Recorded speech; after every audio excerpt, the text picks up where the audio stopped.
edition of Water Wellness and the importance that water has on our lives. Today we're going to delve into home septic care.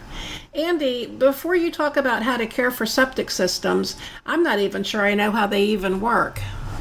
Great question, Elizabeth. Yeah, and it really is important to know how they work so you can really appreciate the reason for the different practices that we recommend.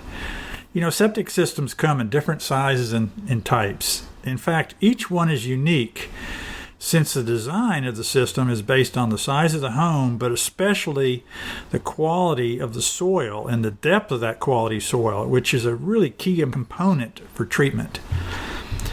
Soil quality in depth can vary even on a lot. And so you need to understand a lot about that soil quality. And some of the practices that we're going to talk about will help you to maintain the quality of that soil. Okay, some soils are poor. And if they're poor, which means that they don't really percolate water very well, you may need a lot bigger system. And then some soils aren't even appropriate for septic systems. The other thing is that a conventional system is a pretty simple device, works off of gravity. So the wastewater flows from the house to the septic tank, and there the solids settle out and the fat, soils, and grease float. Then the wastewater goes to a distribution box, which is there just to help spread that wastewater evenly into the soil dispersal area. And the most common type that we have is a gravel trench. And so we need that wastewater to infiltrate or percolate into that soil for that additional treatment. Soil is a wonderful biological filter, and it helps to reduce the nutrients and the organics and even the pathogenic bacteria and even some of the contaminants that we use day to day. And the other thing is that this technology has advanced where there's a lot of different types of drain fields. Okay, this can include something called chambers, sand mound, drip dispersal, and a few others. So taking care of all these components is really important. And then protecting that soil is also huge in keeping the system operating effectively and lasting for many years. Okay, that makes sense. So I know about tank pumping to help maintain my system. Can you tell me more about that? Yeah, so pumping a septic tank is basically a practice to remove the solids that settle on the bottom, and then we have fats, oils, and grease that float up to the top. And you don't want that solids or those fats going out into your drain field because they'll clog the soil. And if the soil gets clogged, then you're going to have a failing system. And wastewater is either going to come up to the surface or it's going to back up into the house, and you want to avoid that at all costs.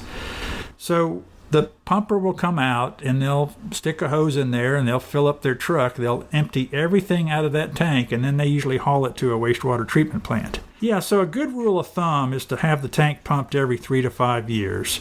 If there are a lot of people in the home, greater frequency may be needed.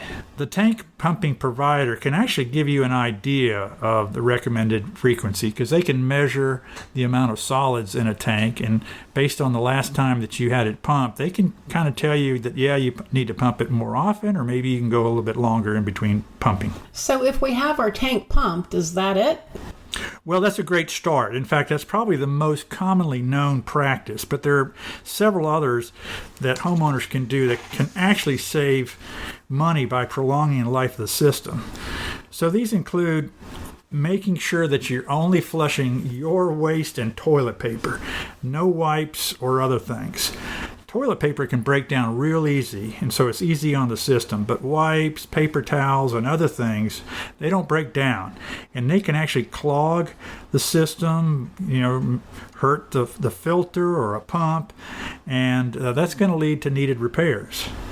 And a couple of other key maintenance practices are don't dump excess chemicals down the drain, paints, cleaners, things like that. That can actually disrupt the bacteria, the beneficial bacteria in the system, but it can also clog the soil pores. And you don't want that, as we mentioned. Also, if you have a leaking faucet or a toilet, you'd be surprised how much extra water that adds to your system. And you don't want to do that. Your system's designed to handle a certain amount of water per day, and if you overload it, then that can cause some problems. Also, for the same reason, make sure that any storm water that either runs off your house or from your neighbor's property, divert that away from your system. Again, you don't want the drain field having to process extra water. Another practice is don't plant trees near your system, because tree roots can get into the pipes and actually clog the system, and you want to avoid that. And then you also need to protect the repair areas. So newer homes have set aside repair areas for when the drain field needs to be replaced. So you don't want to plant trees on that, and you don't want to drive on your drain field or your repair areas, because what that does is that compacts the soil.